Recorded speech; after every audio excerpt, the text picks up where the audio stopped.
अब चांद से चंद कदम दूर चंद्रयान-3 लैंडर विक्रम हुआ अलग। अब इस दिन रचेगा इतिहास, पूरी दुनिया देखेगी नजारा।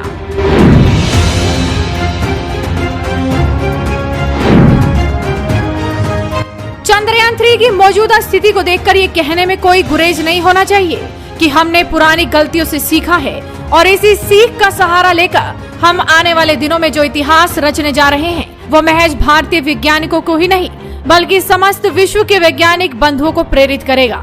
जी हाँ, जो आप सुन रहे हैं वो बिल्कुल सही है। दरअसल खबर है कि चंद्रयान-3 से लैंडर और विक्रम अलग हो चुका है, जो कि इस मून मिशन के लिए काफी निर्णायक माना जा रहा है। इसरो ने खुद इस बात की जानकारी दी है। ये स्थिति न महज वैज्ञानिक समुदाय अपितु समस्त देशवासियों के लिए गर्व का पल है। आपको बता दें कि चंद्रयान-3 मिशन आज अपने एक महत्वपूर्ण पड़ाव पर पहुंच गया। चंद्रयान अब चांद की ओर करीब पहुंच चुका है। चंद्रयान-3 के प्रोपल्सन मॉड्यूल से लैंडर मॉड्यूल को सफलतापूर्वक अलग कर दिया गया है। चंद्रयान को 2 हिस्सों में अलग अलग कर दिया गया है। प्रोपल्सन मॉड्यूल से अलग होकर लैंडर ने अब अकेले ही चंद्रमा की यात्रा शुरू कर दी है। इससे पहले चंद्रयान को चंद्रमा की कक्षा में स्थापित कर दिया गया था। इसके साथ ही चंद्रमा की सीमा में प्रवेश की प्रक्रिया भी पूरी हो गई थी। ये चंद्रयान के लिए बेहद नाजुक मौका है। ऐसे में देशवासी दुआएं कर रहे हैं कि सब कुछ ठीक से हो जाए। प्रोपल्सन से अलग होने के बाद अब लैंडर की अपनी प्रारंभिक जांच होगी। इसरो का कहना है कि लैंडर में 4 मुख्य थ्रस्टर्स हैं। ये लैंडर को चंद्रमा की सतह पर आसानी से उतारने में सक्षम बनाएंगे। साथ ही अन्य सेंसर का भी परीक्षण करने की आवश्यकता है। आपको बता दें कि प्रोपल्सन मॉड्यूल से अलग होने के बाद विक्रम लैंडर गोलाकार ऑर्बिट में नहीं घूमेगा। वो अब अपनी ऊंचाई कम करेगा और रफ्तार भी। वहीं उसकी रेट्रो फायरिंग की जाएगी। वैज्ञानिकों की माने तो उसकी दिशा बदल जाएगी। उसके बाद उसे उल्टी दिशा में घुमाया जाएगा। इस बारे में इसरो के एक वरिष्ठ वैज्ञानिक ने पूरी विस्तृत जानकारी दी है। That is really a vital element because now you look at your Chandrayaan-3 mission basically consists of 3 + 1 4 modules type of thing. First is LVM-3, which has taken the composite of Vikram lander, propulsion module and the Pragyan, the rover, to the 36,000 kilometer highly elliptical orbit. From there, using a 5 earthbound maneuvers, a propulsion module has taken the composite of Vikram lander and the Pragyan to the lunar orbit. Again, the lunar orbit also from the elliptical orbit, it has now brought to the near circular, close to the moon, around 153 kilometer orbit. It has brought 153 by 163 kilometer. So now the important thing is, final thing is softly and securely landing on the moon. For that, lander has to separate from the propulsion module.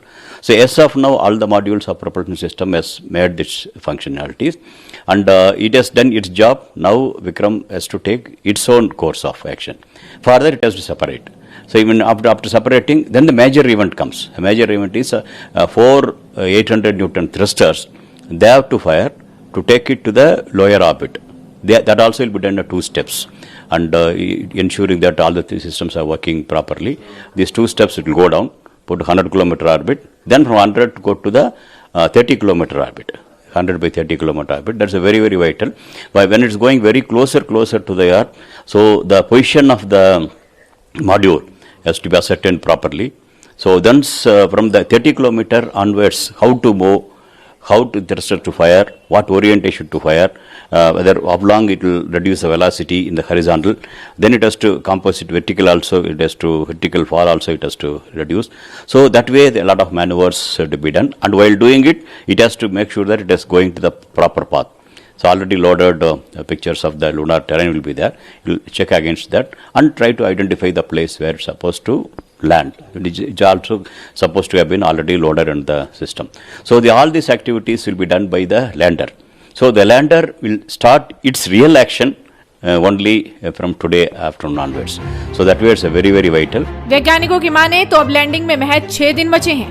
अब चंद्रयान-3 के Vikram lander को चांद की सतह में उतरने के लिए महज 100 किलोमीटर की यात्रा करनी है। वहीं अब 18 और 20 अगस्त को होने वाले डीऑर्बिटिंग के जरिए विक्रम लैंडर को 30 किलोमीटर वाले पेरिलियन और 100 किलोमीटर वाले एपोलियन ऑर्बिट में डाला जाएगा। अब तक की यात्रा प्रोपल्सन मॉड्यूल से संपन्न हुई है। अब बाकी की यात्रा लैंडर को खुद तय करनी होगी। यानी कि 6 दिन बाद 23 अगस्त को शाम 5:45 पर विक्रम लैंडर की लैंडिंग हो जाएगी और भारत एक नया इतिहास रच देगा। तो आप भी अपनी नजरें बनाए रखिए, साथ ही इस वीडियो को शेयर कीजिए।